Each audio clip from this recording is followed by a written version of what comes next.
Almost 25 years ago, George Costanza had a chance to ask Keith Hernandez of the New York Mets one question. And he went with, Keith, what I've always wondered is, with all these ball clubs flying around all season, wouldn't you think there'd be a plane crash? As comically inappropriate as it was, George isn't the only one who's thought about that morbid scenario. In 1995, the president of a travel company that leased planes to more than 20 professional sports teams flew on a flight from Washington to Chicago to ease the concerns of several Chicago Bulls players following a pair of turbulent flights. In one case, the Bulls' cabin depressurized due to rapid descent, requiring the players to use oxygen masks. In another, a sharp turn was required upon takeoff, shocking several of the players on board. The pilot was forced to manually turn around, lower the landing gear, and brake without power assistance. In today's era of basketball, NBA teams spend more time at cruising altitude than teams in any other professional league. While it is true that these franchises have somehow managed to avoid the air tragedies that have hit collegiate sports, the fact of the matter is, the lack of an incident involving an NBA team doesn't mean professionals have flown worry-free. In today's episode, we take a look at the worst-case scenario: a catastrophic plane crash, bus accident, or terrorist attack, resulting in the death of an entire NBA team. In that case, what happens to the basketball future of that franchise?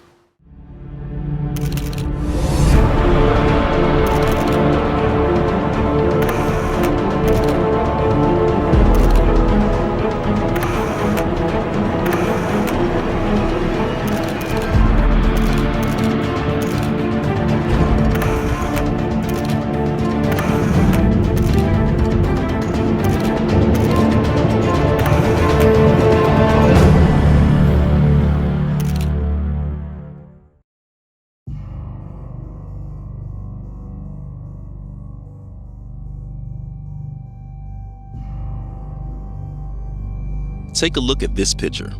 This group of young men, known to many as the Busby Babes, are a celebrated collection of soccer players recruited and trained by Manchester United FC back in the early 1950s. The Babes were notable not only for being youthful and gifted, but for being well on their way to becoming one of Europe's most talented organizations.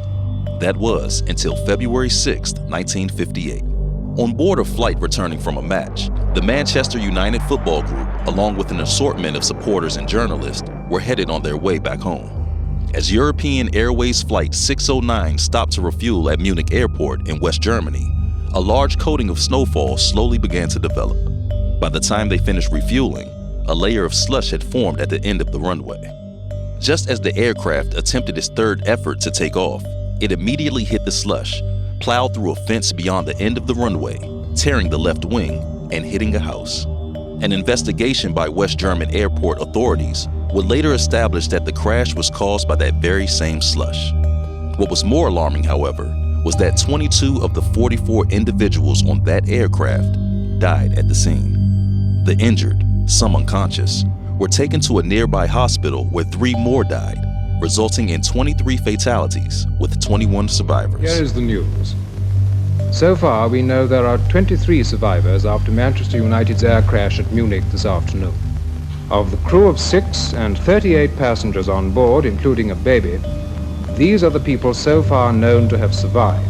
Matt Busby, manager, and the following players: Gregg, Wood, Folks, J. Blanchflower, Morgans, Berry, Charlton, Violet, and Scanlon.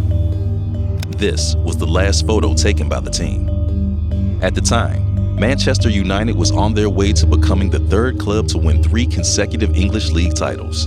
They were just 6 points behind with 14 games to go. The team had not been beaten for 11 matches. The crash not only derailed their title ambitions, but also virtually destroyed the core of what promised to be one of the greatest generations of players in English football history. All in all, it took the club more than 10 years to recover from this tragedy. While this was not the first and last incident of its kind, the Munich air disaster, as it would later be known, was an event that helped propel the conversation behind how professional sports organizations traveled forever. Since the arrival of modern mass transportation, there have been accidents that killed all or nearly all members of various sports teams. The 1949 Torino Football Club had only one survivor following a plane crash. Two teams in the Canadian Football League lost players in the 1956 crash of Trans-Canada Airlines Flight 810. Other incidents since then include the 1961 United States Figure Skating Team, 1970 Wichita State University Football Team, 1977 University of Evansville Basketball Team, 1980 United States Boxing Team, and much more. However, one of the more notable events in history would be the Marshall tragedy. In 2006, a movie titled We Are Marshall was released. Based off of true events, the movie documented the misfortune that struck the Marshall University football team back in November of 1970 when their team plane crashed, killing the entire team and coaching staff. Altogether, 37 members were sadly killed. A dreary autumn morning fits the mood of the Marshall University campus. Nowhere does one see any smiles. The sorrow of last night's disaster has exhausted students and officials. This morning there is a crash near Huntington last night with 74 people aboard, including 38 members of the Marshall University football team, 8 athletic staff members, and 28 other passengers and crew.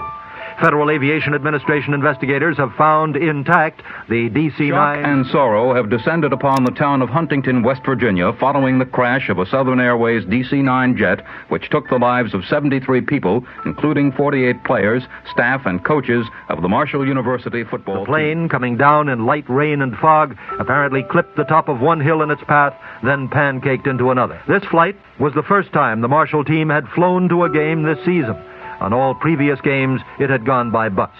A memorial service will be held this evening, but for now, except for official meetings, the campus appears to have entered a period of exhausted sleep.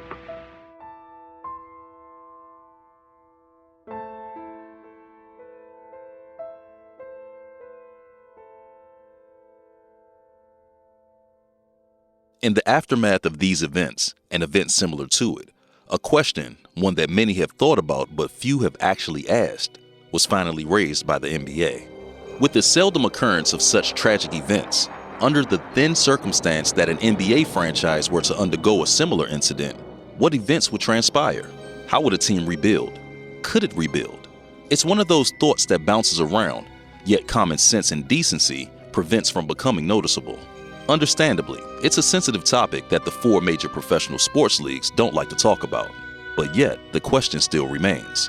However, what many people don't know is that back in 1960, it was the then Minneapolis Lakers that almost met the same fate as the disaster that struck the Marshall football team.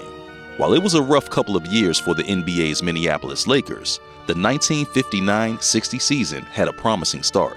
Team owner Bob Short had drafted college standout Elgin Baylor the year before and was rebuilding his team around this future superstar.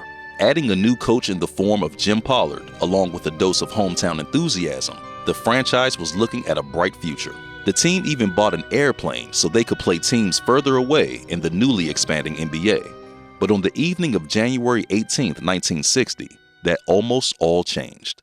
Following a game in St. Louis, the Minneapolis Lakers boarded their DC-3 for the flight home. On board the flight was 10 Minneapolis Lakers, including Elgin Baylor, with a mixture that also involved as many as 9 others in their traveling party, including 4 children, one of whom was the coach's 11-year-old son. The flight prepared for takeoff.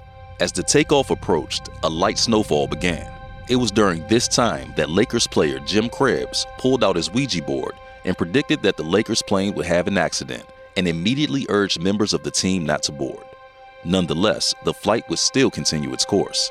Eventually, that same small snowfall developed into a blizzard. As Elgin Baylor, a rookie on the Lakers at the time, was playing cards, the lights went out and for a while it got cold. With no updates from the pilots regarding the situation, passengers on board the plane demanded answers. Eventually, it became clear that something was wrong. It turned out that the only component that was working on the plane was the generator, not the instrument panel, nothing. Not to mention, the pilots lacked a radio, defroster, lights, and had almost no visibility. They couldn't see anything. At first, the pilots tried to fly above the storm, but couldn't get out of the snow. With nothing working and a return to St. Louis miles away from Minneapolis, the blizzard continued to get worse. The windshield wiper stopped working, forcing one of the pilots to open the windows of the cockpit to brush off the snow with his hands. That few seconds alone left the pilot with frostbite marks across half of his face. Keep in mind that this was a private plane in 1960, one that was nowhere near as equipped as today's modern planes. Due to this, when it became clear that the plane's navigation system had failed, the pilots were forced to rise higher in the air and use a compass in order to determine their destination. Minutes later, the compass would also fail, compelling the pilots to rely on celestial navigation, an action of finding one's way by observing the sun, moon, and stars. With no sense of direction and fuel running low, the pilots knew they needed to land fast. Eventually, they decided to fly the plane at its lowest point, which would allow for them to use headlights from cars beneath them as a navigation method. Then, in the face of the blinding snowstorm, the Lakers, along with every individual on the plane, came face to face with the one phrase that instills fear to passengers on board a plane to this very day: "We are going down." The pilots were immediately forced to make an emergency crash landing in a nearby cornfield located in Carroll, Iowa. Fortunately, along with the 3 crew members, the Minneapolis roster scurried from the utterly undamaged aircraft completely unharmed. Despite Elgin Baylor's claim that the crash landing was the smoothest landing of any plane he had ever been on, what the team didn't know at the time was that about 75 yards ahead of where the aircraft stopped was a massive cutoff that would have caused them to fall to their death. With the team saved by nothing short of a miracle, the NBA knew that they needed to add protections in case something like that ever happened again. More than 50 years later, and it is safe to say that the miracle landing, as it will later be known, was the very situation that forced the NBA to implement a new rule. The answer? The disaster draft. Also known as an emergency contingency draft, the disaster draft was a well-designed recovery plan developed by professional sports leagues to rebuild a team's roster. In basic terms, the rule was designed to take place if, and only if, 5 players on a team were killed or dismembered in the same accident. Simply put, if the Minneapolis Lakers had indeed suffered a tragedy similar to that of previous sports franchises, a special draft would be held similar to that of an expansion draft. Unlike an expansion draft, however, the unaffected teams would be allowed to protect fewer players than normal. In this scenario, other NBA teams would be only allowed to protect 5 players, so that quality 6th men would be available. Aside from the 5 main picks, every other remaining player on any given franchise would be available to the team that lost their players. However, it is important to note that no more than 1 player would be drafted from a team. To top it off, that team would also receive the top pick of the next draft, including its own pick. While it is true that this is a rule that the league has not and will hopefully never have to use, it's strangely enough one that the NBA prefers to keep hidden behind closed doors. As a matter of fact, the catastrophe rule that the NBA has set in place is actually not widely known. But why? Well, the conversation of a disaster draft, at least by the NBA's standards, is viewed as a sort of uncomfortable topic, and for good reason. Say, for example, this was to happen to the Minneapolis Lakers. One might as well imagine an NBA without the Los Angeles Lakers. No honorable stop to the Boston Celtics' greatness in the 1960s. No Elgin Baylor. No Jerry West, which means no logo. No Kareem and no Magic, and therefore no Showtime. No 6 titles of their own, establishing themselves as a dynasty in their own right. From this angle, it's clear as to why the league would try their best to keep this rule a secret. The amount of controversy the conversation alone would create is unimaginable. Not to mention, it will probably instill fear into current NBA players and franchises. To this day, all 4 major sports leagues have specific guidelines about what they would do if a serious tragedy struck an entire team. And while it is true that American professional sports leagues have fortunately not experienced any recent large-scale tragedies similar to that of the past, the fact of the matter is, it is always better to be safe than sorry. And under the circumstances that it ever does, let's just say that the NBA is quietly ready.